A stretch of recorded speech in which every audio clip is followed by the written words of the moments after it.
de la Comisión de Constitución y Reglamento. Hemos esperado unos minutos para tratar de que todos los señores parlamentarios, o los que puedan, estén acá presentes, dado que se está realizando una sesión de la Comisión del Pleno del Congreso de la República. Estamos en pleno descentralizado, sobre temas de descentralización, y hay muchos congresistas que están de la Comisión de Constitución en el Pleno del Congreso. Vamos a esperar unos minutos para comenzar la sesión.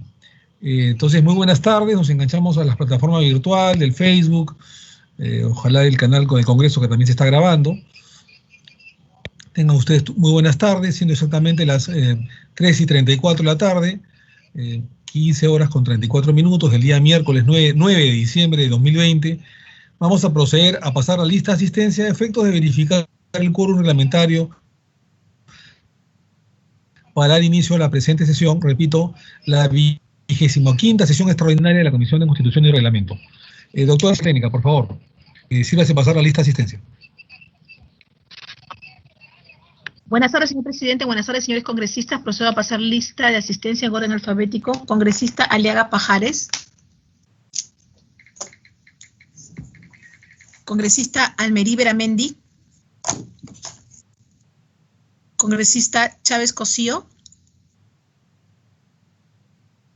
Señor presidente, señorita relatora, estoy solamente mientras, porque quiero hacer un pedido ante una situación que creo que me parece muy grave, pero yo he mandado el oficio 171 del día de hoy, señalando que no voy a hacer uso de la licencia y que voy a estar en el pleno, señor presidente, señorita relatora, pero quiero participar en esta sesión de pedidos. Presente, entonces. Gracias. Congresista Costa Santolaya. Presente. Gracias. Congresista Gupioc Ríos.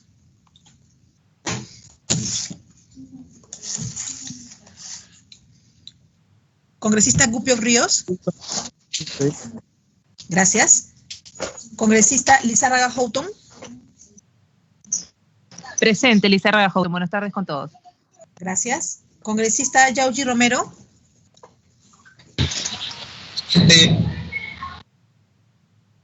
Gracias. Congresista Mamani Barriga.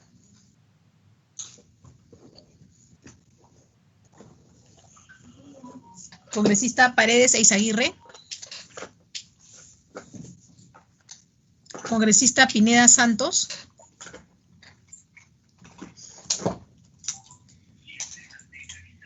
Congresista Pineda Santos. Gracias. Presente. Gracias. Congresista Ramos Zapana.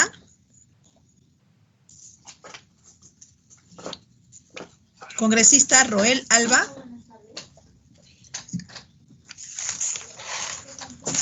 Congresista Yupanqui Miñano.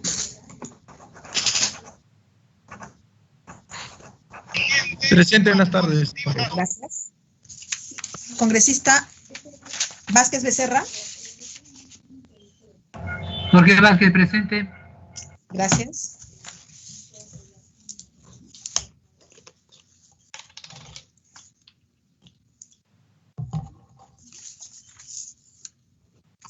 Señor presidente, están presentes 9 señores congresistas. Tenemos la licencia del congresista Chejo Chauca, Columbus Murata, Lazo Villón, Mesía Ramírez, Omonte Durán, Raime Marín, Retamoso Lezama, Salinas López y Valdés Farías. El quórum para la presente sesión es de 10 señores congresistas. No tenemos todavía el quórum suficiente para poder iniciar la sesión formalmente. Muy bien, en verdad falta un señor congresista para el quórum, así que estamos prácticamente al límite y estamos por, digamos, a comenzar ya con quórum respectivo, ¿no? Solamente falta un señor parlamentario para tener el quórum respectivo. Si bien el día de hoy es una sesión extraordinaria en la que no hay estación ni de pedidos, ni de solicitudes, sin embargo, por excepción, dado que la congresista Chávez nos ha pedido por el chat y verbalmente que quiere hacer uso de la palabra antes de regresar al pleno, no tenemos ningún inconveniente en darle la palabra, el uso de la palabra, así que no tenemos ningún inconveniente. Así que adelante, congresista Chávez, tiene el uso de la palabra. Gracias, presidente, gracias por su generosa flexibilidad. Lo que pasa es que considero, señor presidente, que hay una situación muy grave que se ha producido el día de ayer, y es que en la página oficial de Twitter, en la cuenta oficial de Twitter de la OMPE, Oficina Nacional de Procesos Electorales, ha aparecido un tuit según el cual, muy civilinamente, esa entidad que es la llamada a organizar las elecciones y a realizar el conteo de los votos, señor presidente, para que luego puedan ser reprogramados los resultados por parte del Jurado Nacional de Elecciones. Esta entidad, en lugar de mantener la neutralidad a la que está obligada conforme a la Constitución y conforme a la Ley Orgánica de Elecciones, se involucra en un debate, ¿no?, en un episodio que quizás los electores, quizás los demás candidatos pudieran mencionarlo, utilizarlo, aprovecharlo. Sin duda se trató de una declaración desafortunada de un candidato presidencial, el señor Hernando de Soto, que le preguntan sobre la ley de retiro de fondos de la ONP, Oficina de Normalización Previsional, y él se confunde y lo da por referido a la Oficina Nacional de Procesos Electorales y señala que no es bueno retirarles los fondos a una entidad estatal como la ONP, que está cumpliendo además sus funciones de una manera adecuada, ¿no? Entonces, decididamente, esa es una declaración desafortunada de parte del candidato, pero que autorice ello a que la OMPE saque un tuit, ¿no?, que ha causado de alguna manera, porque ha tenido más de 7.000 rebotes, likes y tanta cosa. Y entonces yo he pedido, señor presidente, mediante el oficio 172, que hace unos momentos he cruzado vía digital a su despacho de presidente de la Comisión de Constitución, para que se cite con carácter urgente al señor jefe de la Oficina Nacional de Procesos Electorales, porque queremos saber cuál es su concepto de neutralidad, qué es lo que él considera como neutralidad. Todo el día y hasta la fecha permanece ese tuit. No se acredita que se haya hackeado esa página, señor presidente, y entonces decididamente es una intromisión, y repito, civilina, aprovechando una declaración de un candidato en un proceso electoral que ya está convocado, que está caminando en sus distintas etapas preclusivas, señor presidente, y que no merece, los peruanos no merecemos. Y si esa es la actitud ahora de esa Oficina Nacional de Procesos Electorales,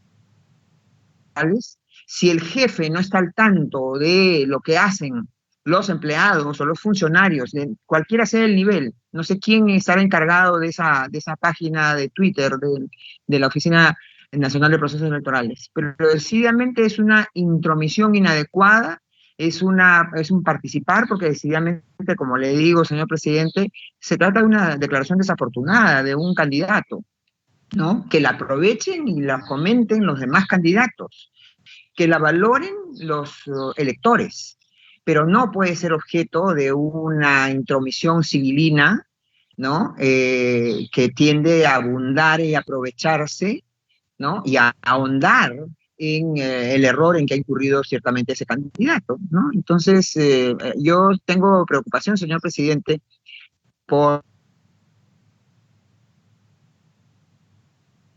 esa situación, ¿no? Es un desafío, creo, es una burla a la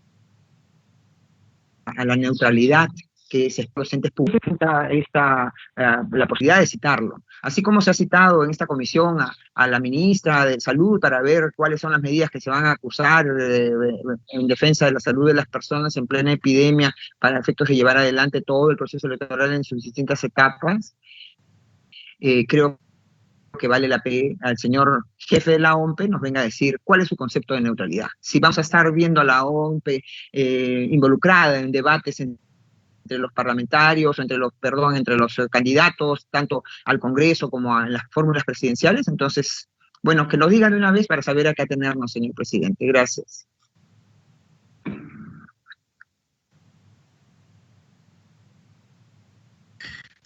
Muchísimas gracias, congresista Chávez. Sí, habíamos escuchado esa noticia, particularmente quien habla ayer en la noche en un medio de comunicación, y la verdad que nos causó extrañeza, y claro que sí, vamos a tramitar su pedido. Claro que sí, además es justo. Gracias. Gracias. Muy bien, ahora sí vamos al punto de orden del día, que es el predictamen recaído en los proyectos de ley 6348-2020, 6509-2020, 6509-2020 y 6558-2020, Congreso de la República, que proponen establecer un régimen de residencia temporal para el expresidente de la República, lo que algunos llamamos el famoso juicio de residencia.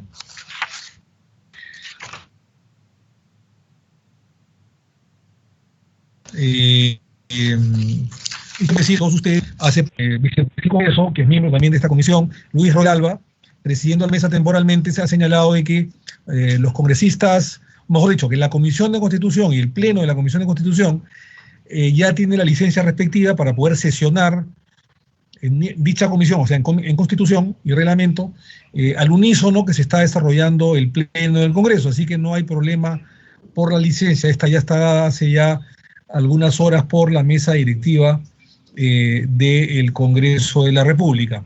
Así que tenemos permiso para sesionar en Constitución. Han habido incluso otros proyectos de ley sobre el juicio de residencia que también están llegando y que se van a ir acumulando al presente. En esta ocasión, señores y señoras parlamentarios, me corresponde presentar a ustedes el predictamen recaído en los proyectos de ley número 6348-2020, 6509-2020 y 6558-2020, que proponen establecer un régimen de residencia temporal para el expresidente de la República, lo que comúnmente se denomina como el juicio de residencia.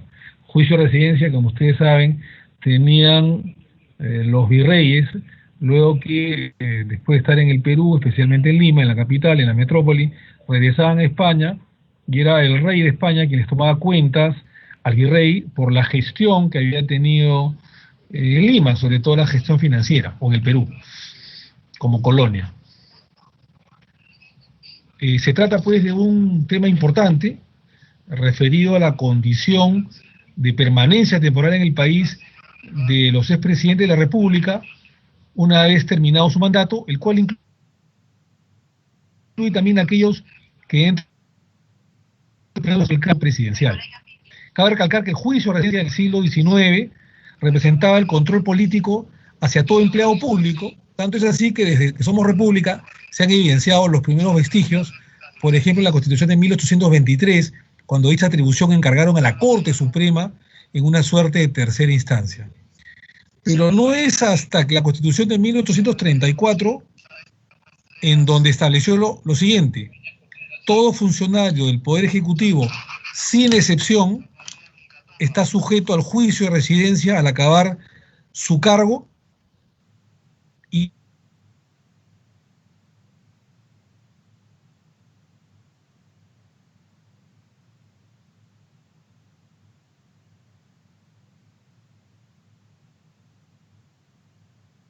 sin que residencia al acabar su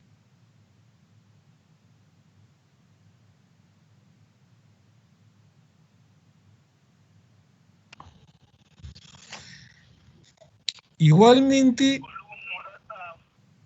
en la Constitución de 1856 se reafirmó el control político y administrativo del personal del Estado, que prevé lo siguiente: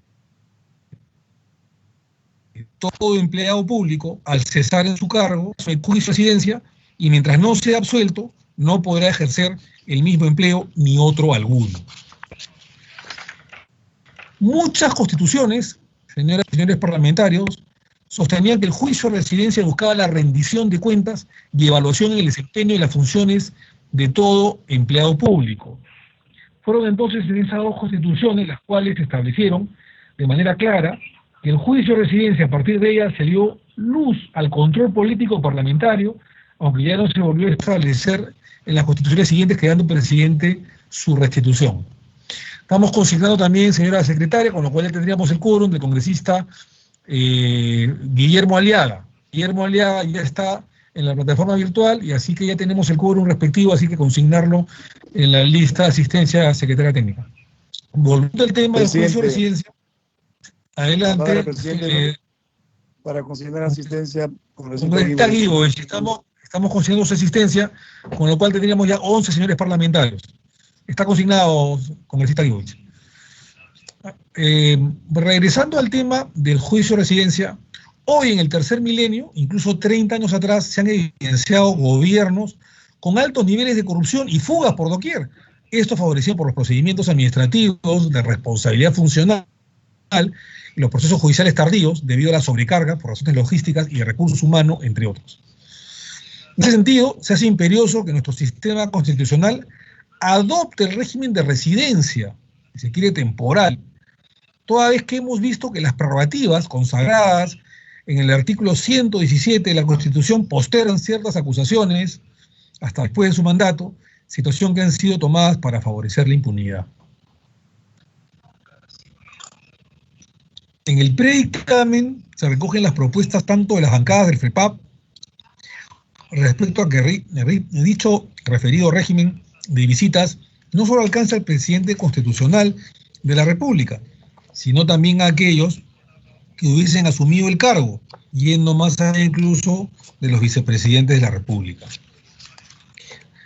El Partido Morado también se le ha considerado muchos aspectos importantes de la fórmula legal final propuesta, sobre todo en el que el Congreso tendría la responsabilidad de autorizar a los expresidentes a ausentarse del país durante el régimen de residencia temporal. Asimismo, los congresistas de Acción Popular y Alianza por el Progreso, uno de los proyectos incluso de quien habla, el presidente de la Comisión de Constitución, coincidimos en el tiempo de la aludida residencia temporal sea como el plazo de 1 año. Coincidimos también con lo señalado por la Defensoría del Pueblo, en restringir temporalmente la salida del país al presidente de la República y que ésta no sea ejecutada por el Poder Judicial mediante una resolución restringiendo el derecho a la libre tránsito, menos aún cuando no haya una investigación previa jurisdiccional efectiva, en tanto al Ministerio Público no podría solicitar el impedimento de salida del país, sería el caso, ya que colisionaría con la misma Constitución, en tanto y en cuanto su función principal es la persecución del delito y formalmente en ese escenario no se persigue a ninguno.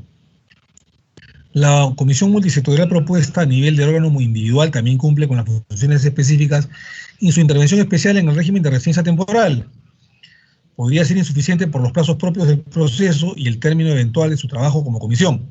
Tendría que ser evaluada o determinada por sus propios órganos en su fase competente, generando una distorsión e imparcialidad de lo que se persigue.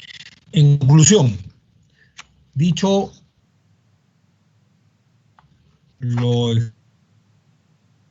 expuesto anteriormente, se propone modificar, es una reforma constitucional que propone lo siguiente: artículo 112, el mandato presidencial es de 5 años.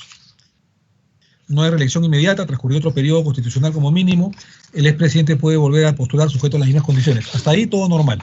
Se le agrega el siguiente párrafo: culminado el mandato presidencial, conforme a norma, el expresidente de la República, o quien hubiese ocupado el cargo, permanece dentro del territorio nacional de manera temporal por el periodo mínimo de 1 año, salvo autorización de salida aprobada por el Congreso de la República, con más de la mitad del número legal de congresistas, considerando las razones objetivas que hubiesen motivado la solicitud. Voy a repetir este párrafo porque es el que se incluye al ya tipificado y que inalterable del artículo 112 de la Carta Fundamental, en que habla de la no reelección presidencial inmediata del jefe de Estado, y en la que dice que el mandato presidencial es de 5 años, no hay reelección inmediata, transcurrió otro periodo constitucional, como mínimo el expresidente puede volver a postular sujeto a las mismas condiciones. se le agrega el párrafo: culminado el mandato presidencial conforme a norma, el expresidente de la República o quien hubiese ocupado el cargo permanece dentro del territorio nacional de manera temporal por el periodo mínimo de un año, salvo autorización de salida aprobada por el Congreso de la República, con más de la mitad del número legal de congresistas, considerando las razones objetivas que hubiesen motivado la solicitud. Muy bien, esta es la fórmula, digamos, que se está proponiendo. Tengan en cuenta que es una reforma constitucional que necesita 2 legislaturas consecutivas ordinarias y que tenemos que votar el día de hoy porque ya se cierra la legislatura, estamos al borde. La próxima semana es de representación, por lo tanto, prácticamente los plenos acaban el fin de semana, ¿no? Aparentemente el día sábado, y digamos, esta sería, hablo en condicional, todo parece indicar la última sesión de la Comisión de Constitución y Reglamento de esta legislatura, de este año, y nos volveríamos a encontrar ya en la próxima sesión de la Comisión de Constitución, Dios mediante, el próximo año, ya por el mes de marzo, que se reinicia, se reincorpora la última legislatura de este periodo complementario congresal 2020-2021. Por lo tanto, todo haría indicar, salvo punto en contrario, que esta sería la última sesión de la Comisión de Constitución y Reglamento de esta legislatura y de este año también, ¿no? La próxima semana, repito, es representación y el próximo viernes acaba la legislatura. Por lo tanto, Dios mediante, sería la última sesión de la Comisión de Constitución de este año. Correspondía sesionar el día de ayer, pero fue feriado. Hemos tenido en aproximadamente 8 meses tan solo, de sesiones ordinarias y extraordinarias, una cantidad prolífica, pulcra, prolija, repito, de las sesiones de la Comisión de Constitución, de dictámenes. Hemos aprobado 15 dictámenes, y evidentemente aprobar 15 dictámenes, digamos, con una estupenda calidad, de los cuales ya 8 son leyes de la República, ha sido una gestión importante la que debemos a todos los miembros del Pleno de la Comisión de Constitución y Reglamento, y el día de hoy ya terminaríamos con los últimos dictámenes.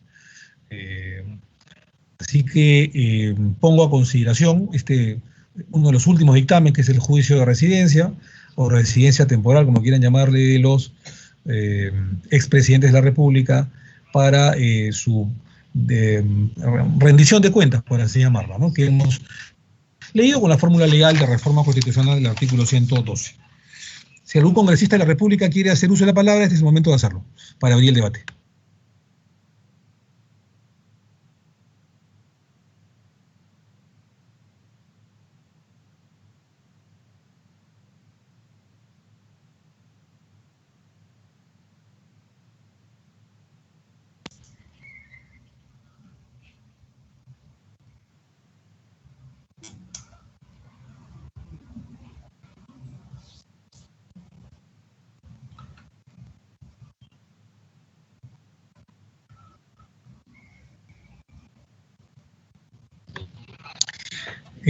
Repito, ¿algún señor parlamentario quiere hacer uso de la palabra? Y si no, pasamos a la votación.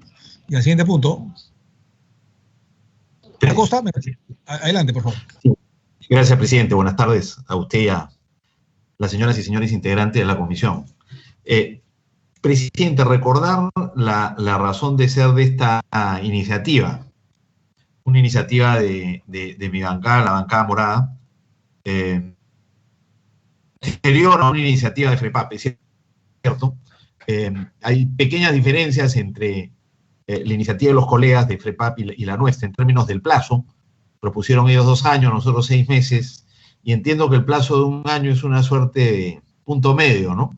Lo dijo usted, entre esas 2 propuestas. No sé si se estén considerando también algunas otras propuestas sobre el mismo tema, pero entiendo que eran las más importantes. La otra diferencia, la que alcanzaba, esta es una restricción que alcanzaba también a los gobernadores regionales.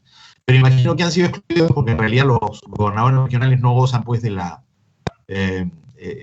digamos, de la protección constitucional que tiene el presidente, ¿no? Que no puede ser acusado durante su mandato. Entonces, de acuerdo con restringirlo al presidente de la República, pero quiero insistir en que me parece un plazo muy prolongado el año que se propone, y quiero señalar por qué. Y referirme un poco a la razón de ser de la iniciativa. Tiene que ver con asegurarse de que un alto funcionario público como el presidente, que no puede ser acusado durante su mandato por traiciones a la Constitución o al Código Penal, salvo las establecidas taxativamente en el 117, la idea es que ese impedimento no permita que, concluido el mandato, el expresidente pueda abandonar el país y impedir de esa manera la acción de la justicia si es que hubieran investigaciones que tienen que ser llevadas a cabo, eventualmente investigaciones que requirieran, a criterio de la Fiscalía, y si lo considera adecuado el Poder Judicial, medidas de restricción de la libertad, ¿no? Entonces, para que, digamos, no hubiera ese vacío, es que se establecía un régimen de impedimento de salida del país, salvo, por supuesto, que otorgue la autorización de salida el propio Congreso de la República, ¿no? Entonces, creo que si esa es la razón de ser, digamos, no es necesario tener un periodo muy amplio. Incluso 6 meses, me parece que 6 meses es bastante, digamos, un periodo bien largo, ¿no? Bastaría con 3 meses. De lo que se trata es de que las autoridades que tienen que investigar se aboquen a investigar, y si consideran que esa investigación requiere medidas cautelares, restrictivas de la libertad, puedan ponerse en práctica antes de que el posible investigado se vaya del país y esa salida del país impida la acción de la justicia en relación con este alto funcionario. Por eso yo insistiría, presidente, en considerar el periodo de 6 meses, porque los 6 meses no son para un plazo para que se le investigue, son simplemente el plazo para que no pueda salir del país sin autorización del Congreso. La investigación puede comenzar el primer día y puede durar 2 o 3 años, o 4 años, o 5. Y ese impedimento de salir ya no sería necesario para esas investigaciones, porque la Fiscalía puede solicitar impedimento de salida del país y el Poder Judicial otorgarlo si lo considera conveniente. Entonces, en realidad, digamos, ese impedimento no tiene por qué ser muy extenso, sino solo tener vigencia durante el periodo en que las autoridades judiciales bajo el control, las autoridades fiscales bajo el control judicial, toman conocimiento e inician una investigación. Y yo creo que desde esa lógica los 6 meses son más que suficientes. Por eso, si es posible, insistiría en que podamos restringir ese plazo a los 6 meses por las razones que he dado. Y si pudiéramos debatirlo, salvo que hayan razones de peso para insistir en el año, me parece que ojalá que pueda ser recogido por usted, la Secretaría Técnica, en un texto que podamos votar, donde sean solo los 6 meses máximo, digamos, para la validez de esta medida. Gracias, presidente. Sí, gracias. Entonces, quisiéramos un poco medir la temperatura para de una vez votar si 6 meses o un año. Lo que dice usted es cierto, Costa se había colocado un año porque, claro, el FREPAP quería 2, lo cual nos parece demasiado excesivo, ¿no? Entonces, para tener un cálculo intermedio pusimos un año. Ahora hay que acordarse también que hay una válvula de escape, ¿no? Si el expresidente podría salir con autorización del Congreso de la República con una votación de más de la mitad más uno, ¿no? Si es que solicita objetivamente una salida del país temporal y luego el regreso, el Congreso de la República también podría autorizar. Pero sí nos gustaría saber cuál es un poco la temperatura antes de la votación, ¿no? Porque finalmente la otra opción es verlo en el Pleno, ¿no? Acordémonos que estamos ya por cerrar la legislatura, ¿no? Entonces, no habría que ser cuestión de Estado si es 6 meses, un año. En todo caso, se podría variar el texto en el Pleno, cuando pase el Pleno, que tengo entendido que están esperando también este proyecto, ¿no? ¿Algún otro congresista que quiera hacer uso de la palabra?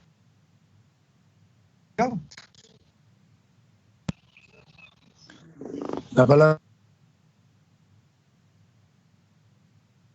presidente. Adelante.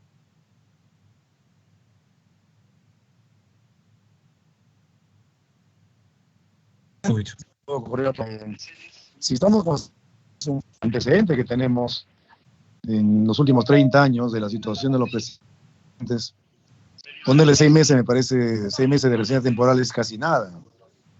Y vemos aquí, se asume y se parte de la premisa de que si le pedimos residencia temporal es porque como líder del Ejecutivo y el responsable máximo de la gestión del presupuesto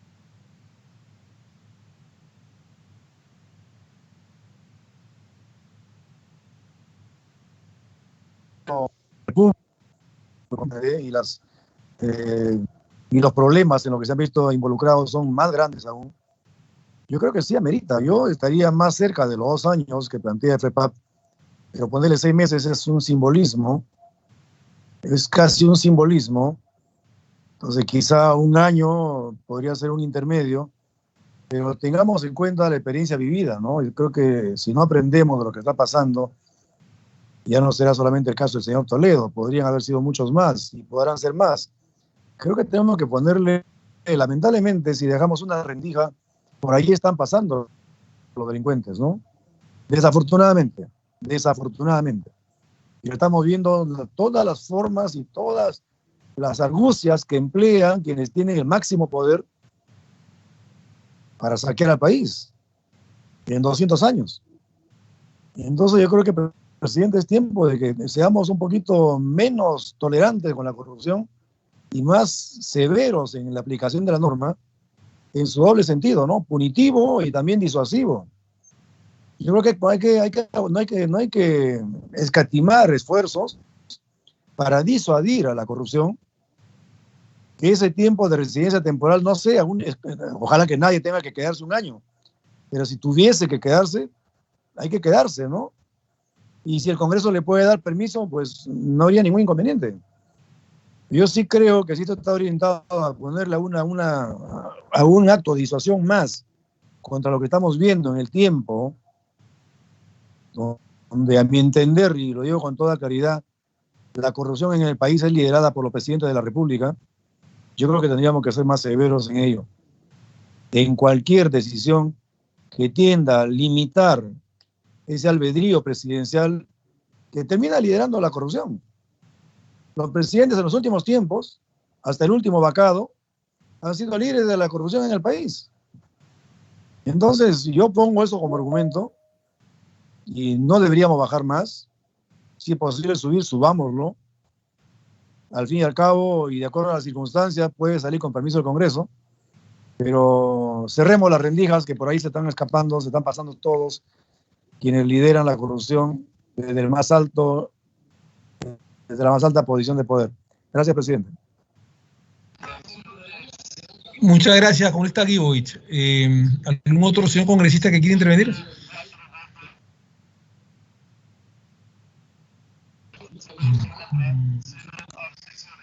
Muy bien, yo propondría, en todo caso, presidente. Congresista Pineda, adelante.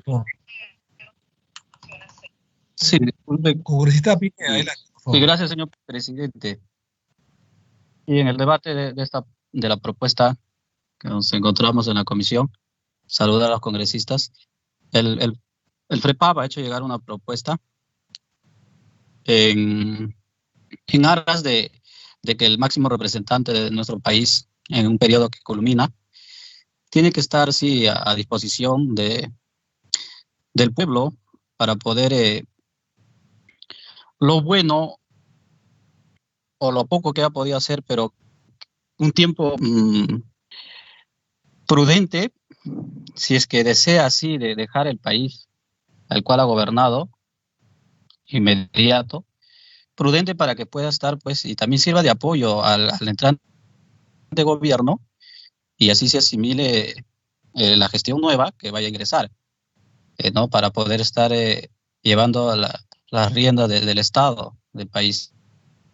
Y es por ello que en la propuesta, a través del congresista Benítez, pues hemos hecho llegar que sean 2 años y consideramos dentro del tiempo dable, porque entendiendo que los procesos también de poder recibir a un nuevo presidente y todo ese equipo y al saliente, toma, digamos, un tiempo para poder asimilarse todo lo que se ha hecho y se va a planear hacer, ¿no? Con el nuevo gobierno. Entonces, considero no apropiado que sea menos de 2 años.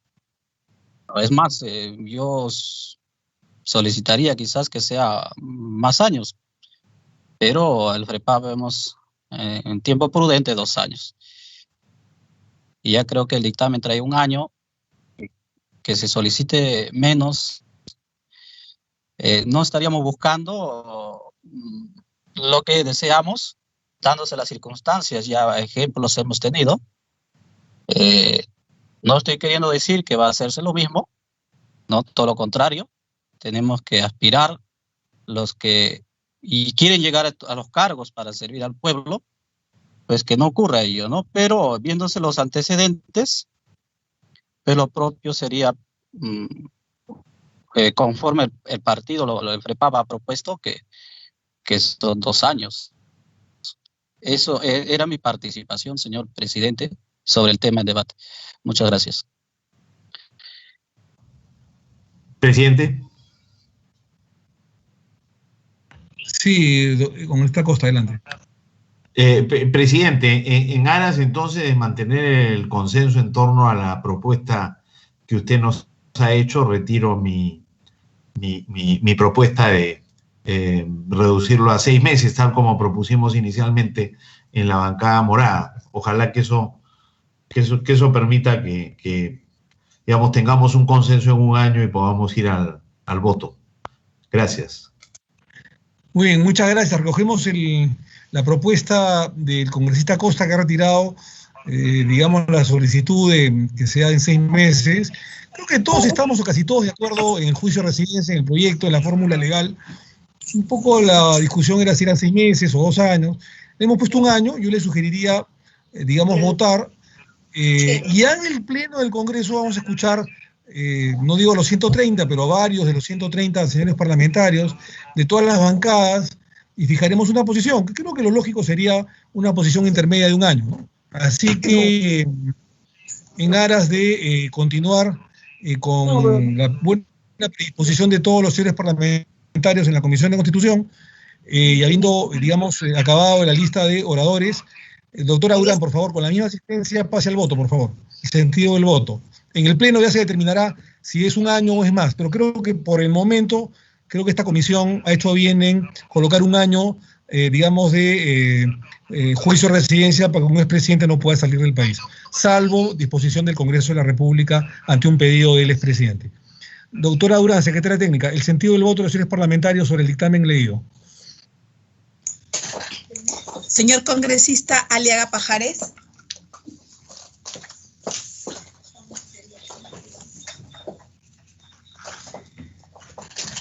Congresista Almerí Beramendi.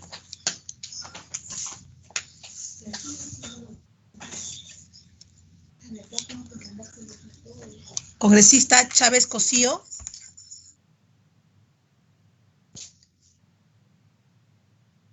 Congresista Chejade Moya. A favor, a favor. Gracias. Congresista Costa Santolaya. A favor. Gracias. Congresista Gupio Ríos. A favor. Gracias. Congresista Lizárraga Houghton.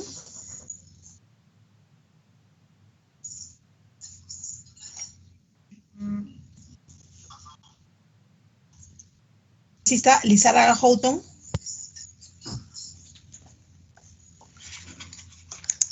Congresista Yauji Romero.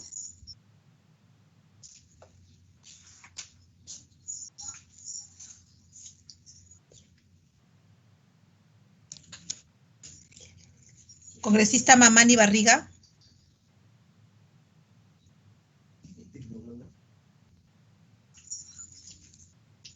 Congresista Rosario Paredes Eizaguirre.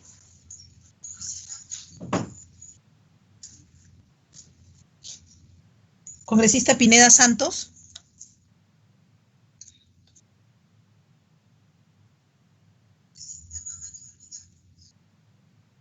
Congresista Ramos Zapana. A favor. Gracias, congresista Pineda Santos. Congresista Ramos Zapana.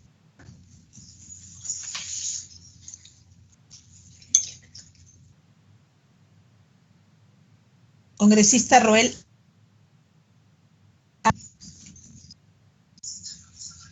Congresista Yupanqui Miñano. A favor. Gracias. Señorita Secretaría Técnica, Lizárraga, a favor. Gracias, congresista Lizárraga Houghton.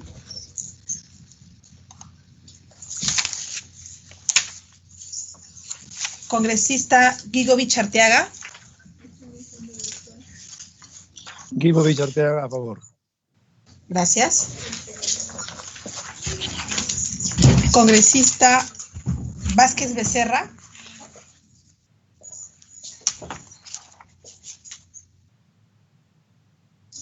Congresista Vázquez Becerra.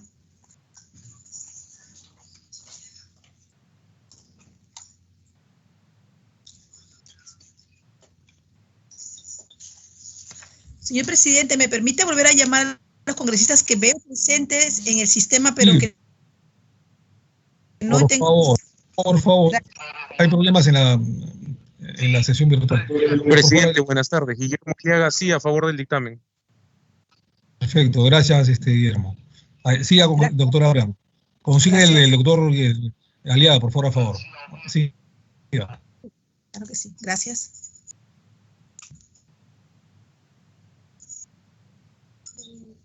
Congresista Chávez. Congresista Yauji Romero.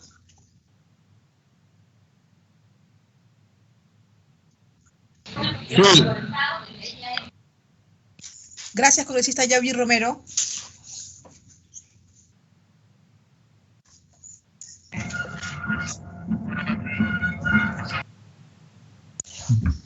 Congresista Mamani Barriga.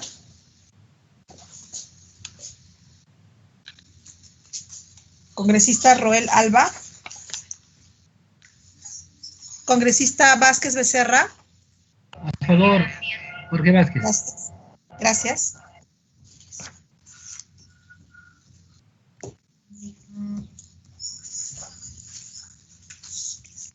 Señor presidente, la votación es la siguiente. Han votado 10 señores congresistas, 8 congresistas titulares y 2 congresistas exoficiatarios. Se ha aprobado por unanimidad el dictamen recaído en los proyectos de ley 6348-2020 y otros que proponen establecer un régimen de residencia temporal para expresidentes de la República. Señor presidente, disculpe, Guillermo Aliaga, no sé si pudo consignarse mi voto porque estoy teniendo problemas con el audio. Sí, está consignado, congresista Aliaga, no se preocupe, está consignado. Muchas gracias, presidente, disculpe usted. Presidente, ¿podría la relatora repetir cuántos votos a favor, si fuera tan amable? 10 ha dicho. 10 votos a favor. 10 votos a favor, 0 en contra, 0 abstenciones. 10 a favor, 0 abstenciones. 10. Muy bien, entonces se ha aprobado por unanimidad, el dictamen recaído en los proyectos de ley 6348-2020, 6509-2020, 6558-2020 y otros que se están acumulando, que proponen establecer un régimen de residencia temporal, también llamado juicio de residencia, para los expresidentes de la República, y repito, ha sido aprobado por unanimidad con 10 votos a favor, 0 en contra y 0 abstenciones. Por lo que estamos en una encrucijada del tiempo, y en la legislatura prácticamente, si bien se cierra el viernes 18, pero sin embargo, como ustedes bien saben, la próxima es representación, semana de representación. Sí. Sería bueno. Consigne, por favor, doctora Durán. Luis Roel Alba, a favor, serían 11. Luis Roel Alba, sí, ¿me está escuchando, doctora Durán? Sí, señor presidente, congresista Roel Alba, está registrada su votación a favor, son 11 señores congresistas. Perdón. Señor congresista Chejade, hay un pequeño inconveniente, lo que pasa es que ha votado el congresista Gigovich Arteaga de Acción Popular y ha votado también el congresista Vázquez Becerra de Acción Popular. En consecuencia, si registro el voto del congresista Roel, tendría que retirar el voto de uno de los congresistas accesitarios que votaron de su grupo parlamentario, y en consecuencia igual serían 10 votos a favor. 10. Igual deje consignada la votación aparte, ¿no? Como un detalle en actas, el voto del señor Roel, ¿no? Muy bien, entonces, con 10 votos a favor, 0 en contra, 0 abstenciones, se ha aprobado el dictamen de los proyectos recaídos en el 06348-2020, 6509-2020 y 6558-2020, que proponen establecer un régimen de residencia o juicio de residencia temporal para los expresidentes de la República. Como estamos a puertas, decía, de el cierre de esta legislatura, las próximas semanas de representación, entonces le rogaría que, por favor, doctora Durán, corra firmas para su respectiva, digamos, socialización, y luego que vaya a oficialía mayor con la exoneración del trámite de publicación para que pueda ser visto en los próximos días en el Pleno del Congreso un proyecto tan importante y hartamente esperado. Muy bien, vamos al segundo punto de orden del día. El dictamen recaído en los proyectos de ley 3364-2018, Congreso de la República, 3371, 2018, Congreso de la República, 3395, 2018, Congreso de la República, 3609, 2018, Congreso de la República, 4175,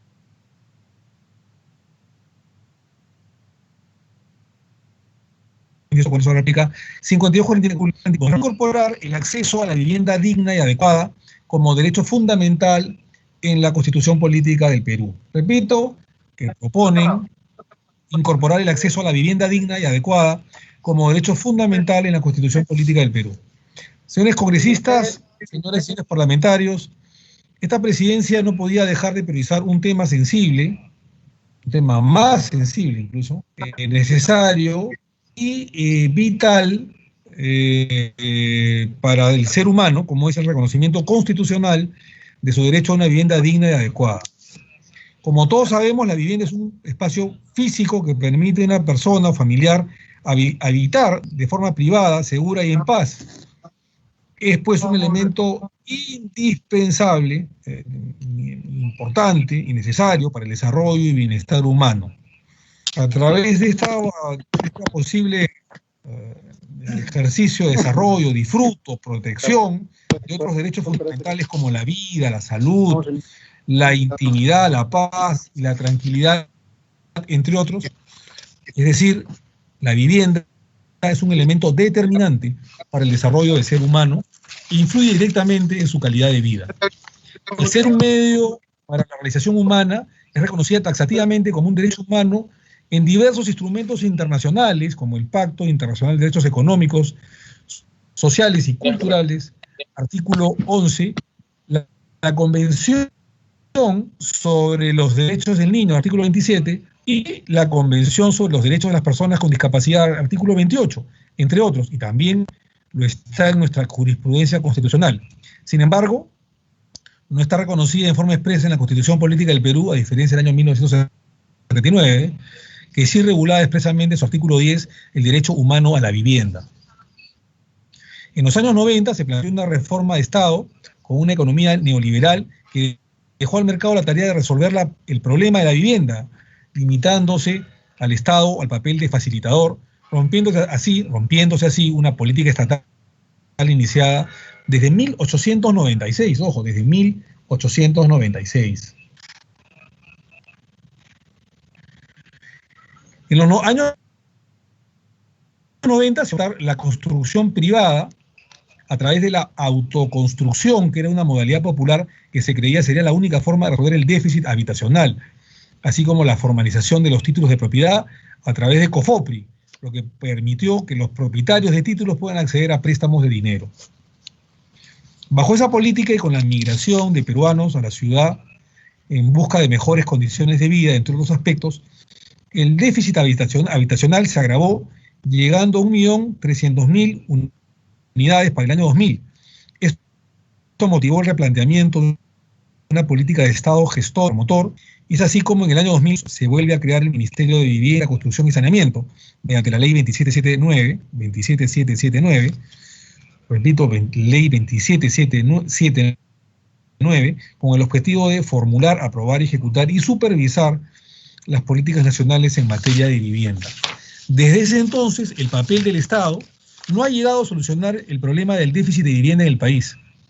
Para el año 2017 existía un déficit habitacional en el Perú de 1.1 millones de viviendas, 1.100.000 viviendas, de las cuales 260.000 tienen un déficit cuantitativo, es decir, hogares sin vivienda, y 860.000 un déficit cualitativo, sin servicios públicos básicos con hacinamiento y construidos con materiales irrecuperables. Ello sumado que en el 2017, 7 de cada 10 viviendas han sido construidas informalmente. Según el informe diagnóstico y perspectiva del sector vivienda del Ministerio de Vivienda, Construcción y Saneamiento, permite afirmar que las políticas implementadas por el Estado, pese a haber alcanzado algunos logros, no han surtido los efectos necesarios para controlar y reducir el problema del déficit habitacional.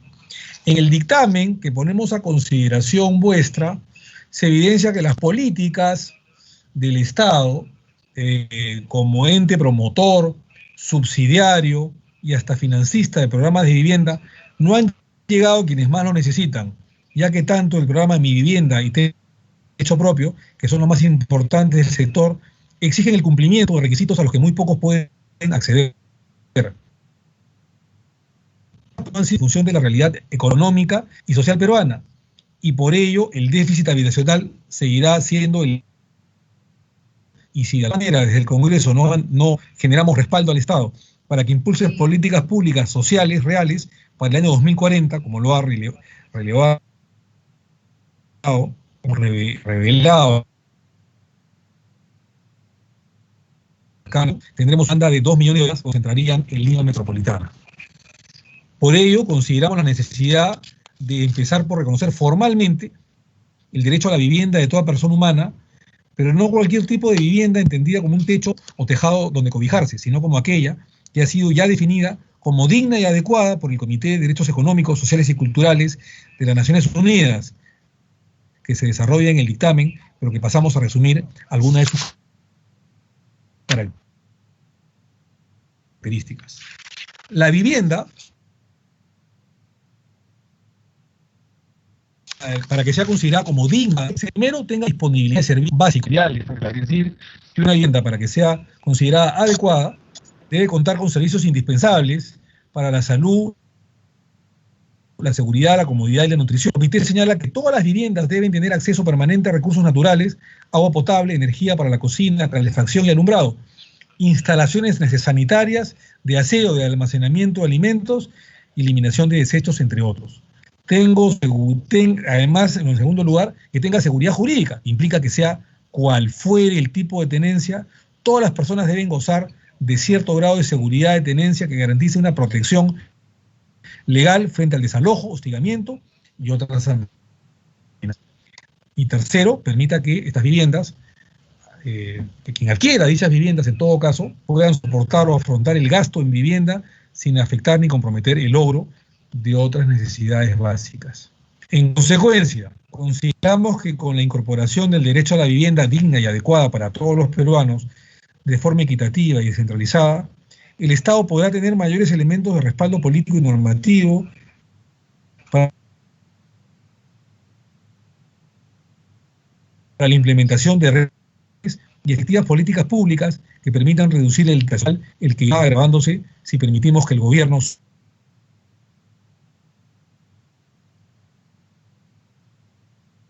solo implemente políticas que beneficien a sus familias, la protección, seguridad y estabilidad que necesitan para poder ejercer, desarrollar y disfrutar sus derechos tales. Pongo en consideración entonces el predictamen de los proyectos de ley recaídos en el 3364-2018 Congreso de la República, 3371-2018 Congreso de la República, 3395-2018 Congreso de la República, 2018 Congreso de la República, Congreso de la República, 5245-2020 Congreso de la República y 5839-2020 Congreso de la República, que proponen incorporar el acceso a la vivienda digna y adecuada como derecho fundamental en la Constitución Política del Perú.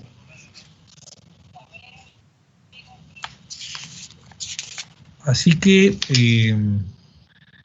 si algún congresista de la República tuviera algún interés de hacer uso de la palabra, este es el momento adecuado para poder efectuarlo.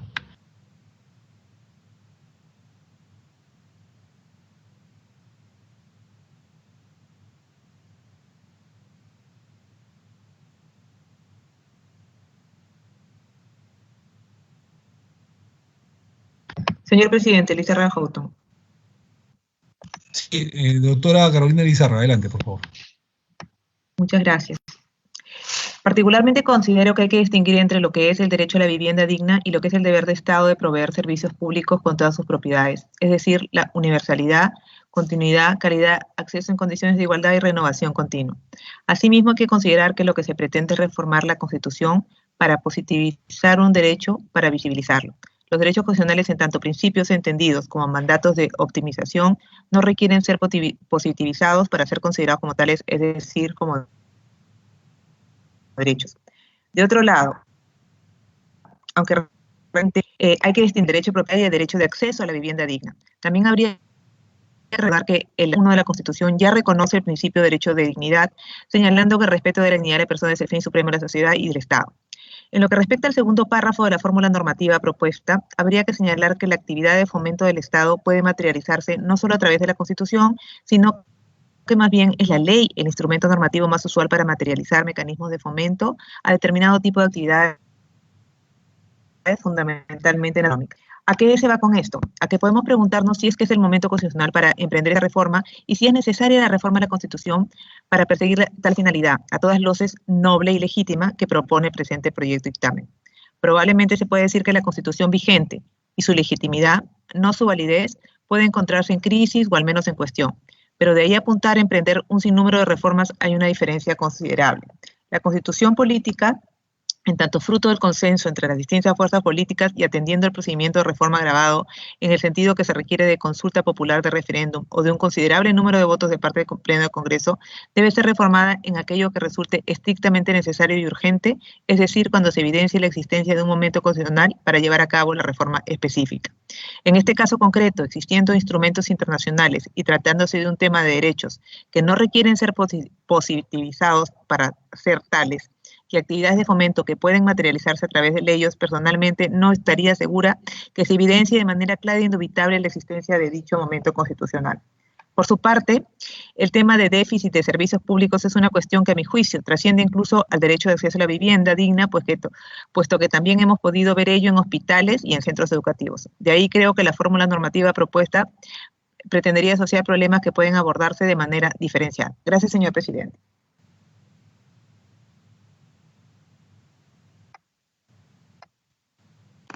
Muchas gracias, congresista Lizárraga. Antes de darle paso al congresista Roel Alba, Luis Roel Alba, simplemente señalar que la fórmula legal que se está proponiendo el predictamen es la siguiente: artículo único, incorporación del artículo 7b de la Constitución Política del Perú. Incorpórase el artículo 7b en la Constitución Política del Perú con el siguiente texto. Artículo 7b. El Estado reconoce el derecho de toda persona de acceder a una vivienda digna y adecuada con servicios básicos esenciales. El Estado promueve la ejecución de programas de financiamiento de viviendas de interés social para hacer efectivo el acceso equitativo y descentralizado de este derecho. Congresista Robel, tiene usted la palabra. Buenas tardes, presidente Omar Chejade. A todos. Buenas tardes. Un reglamento. Yo discrepo de lo antes puesto de que, conforme a la información obtenida del año 2017, el Perú tiene un déficit habitacional de al menos 1 millón de viviendas entre el déficit cualitativo y cuantitativo. Con el componente cualitativo se considera la carencia de viviendas aptas para cubrir las necesidades habitacionales de los hogares que no poseen viviendas, de tal manera que cada vivienda pueda albergar en su interior a un solo hogar. Mientras que, por el componente cualitativo, se consideran las deficiencias en la calidad de la vivienda, ya sea de materialidad, paredes y pisos, espacio habitable, hacinamiento y servicios básicos como agua potable, desagüe y electricidad. Este cálculo busca determinar e identificar aquellas viviendas que requieren ser mejoradas en cuanto a su infraestructura en los aspectos antes mencionados.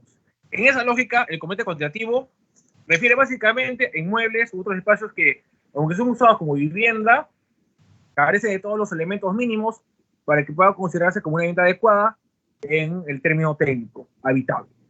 Por otro lado, cuando se evalúa el componente cualitativo, se refiere a inmuebles que se utilizan como vivienda,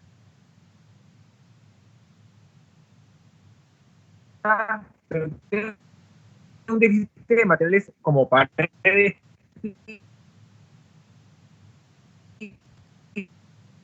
pisos, o sufren de hacinamiento o que en el predictamen que estamos debatiendo busca constitucionalizar a nivel de derecho fundamental de las personas el derecho de acceso a la vivienda, la cual debe ser digna y adecuada en los términos expuestos. Adicionalmente, al elevar esto a una garantía constitucional, el acceso a servicios básicos e incluso garantizaríamos un trato preferencial a aquellos grupos denominados vulnerables. Digamos al argumento jurídico, el derecho a la vivienda en el Perú tiene un antecedente constitucional. Artículo 18 y 10 de la Constitución de 1979. Si uno quiere ir al plano internacional, tenemos el derecho a la vivienda adecuada y digna, que se encuentra en los tratados internacionales en los que el Perú es parte. Párrafo primero, el artículo 25 de la Declaración Universal de Derechos Humanos y el artículo 11 del Pacto Internacional de Derechos Económicos, Sociales y Culturales. Es decir, tenemos sustento internacional que se aplica, porque son tratados de derechos humanos, tienen rango constitucional, y tenemos un antecedente literal en la Constitución del 79.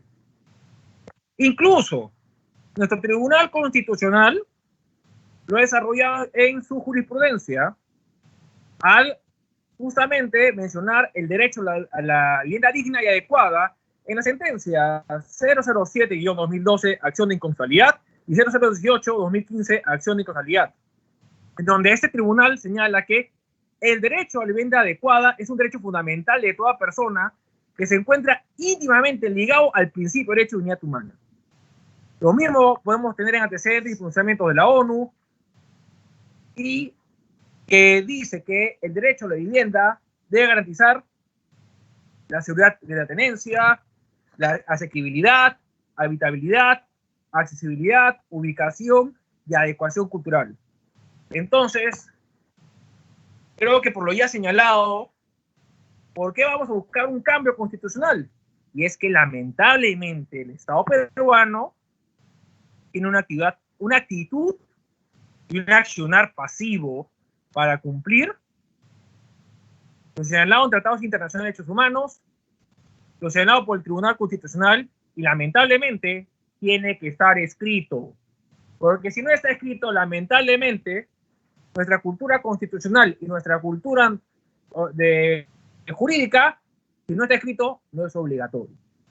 Y para ello viene esa reforma, para que sea obligatorio garantizar servicios básicos en las viviendas.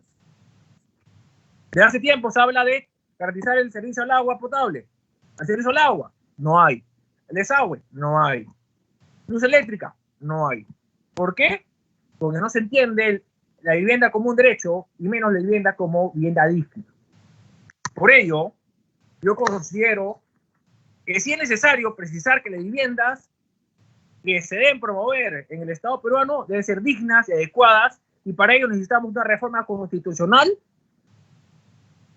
que obligue al Estado peruano, a las diferentes entidades que conforman el aparato estatal, a establecer políticas públicas de promoción de la vivienda y obliguen a que este sea un cumplimiento constitucional. Porque si lo ponemos por ley o lo ponemos en caso reglamentario, no se van a cumplir, lamentablemente. Esa es la triste realidad. Muchas gracias, estimado presidente Omar Chejade de la Comisión de Constitución y Reglamento, así como mis colegas congresistas de esta comisión. Muchas gracias a usted, congresista Roel. Solamente acotar que el Perú, vergonzosamente, es uno de los países que, bueno, con Chile, en América Latina, que no tienen el derecho a la vivienda tipificado en sus cartas fundamentales, en la Constitución, ¿no? Todos los demás países, y que tienen una mucho mejor vivienda, sí lo registran en su texto constitucional.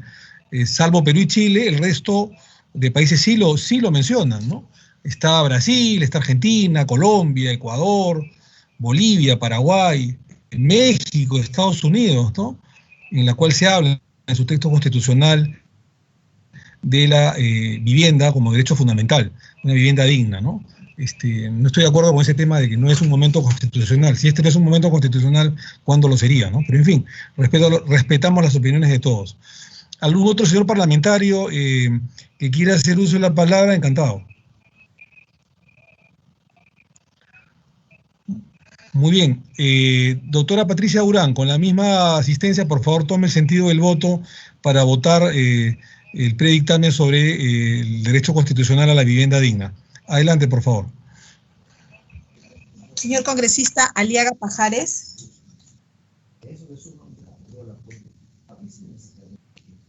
Congresista Chejade Moya. A favor, a favor. Gracias. Congresista Costa Santolaya. Un momentito, por favor, señora relatora. Muy bien. Congresista Cupio Ríos. Robinson Cupio, a favor. Gracias. Congresista Lizárraga Houghton. Lizárraga Houghton, a favor por el derecho a la vivienda. Gracias. Congresista Yauji Señor Romero. presidente, Guillermo Aliaga, a favor, por favor, que se consigne. ¿Cómo no? Gracias. Se está consignando, congresista Aliaga. Por favor, consigne la doctora Urán. Muchas gracias, presidente.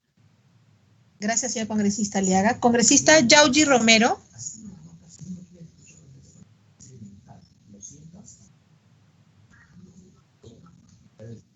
Congresista Mamani Barriga.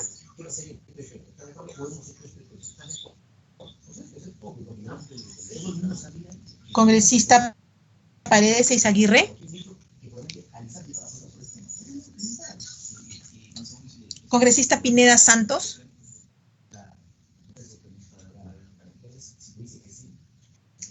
A favor. Gracias. Congresista Ramos Zapana.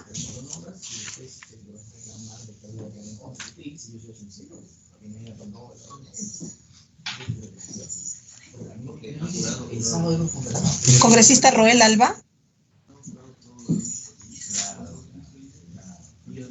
A favor. Gracias. Congresista Yupanqui Miñano. A favor. Gracias. Congresista Igovich Arteaga. Igovich Arteaga, a favor. Gracias. Congresista Vázquez Becerra. Jorge Vázquez, a favor. Jorge Vázquez, a favor.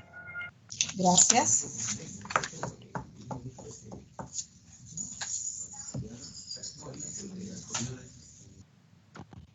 Si tiene que seguir un segundo llamado, hágalo, por favor, doctora Urán. Sí, congresista Costa Santolaya, por favor, su voto.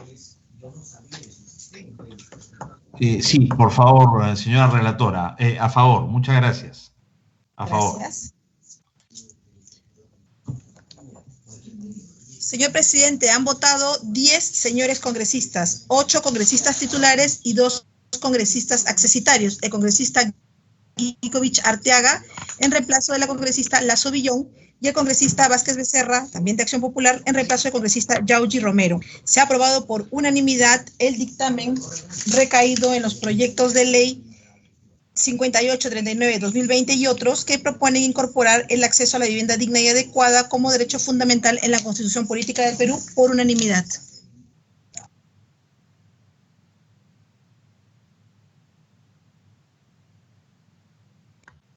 Muy bien, muchísimas gracias a los señores congresistas, a la doctora Urán, pues, siempre diligente y eficiente con su trabajo.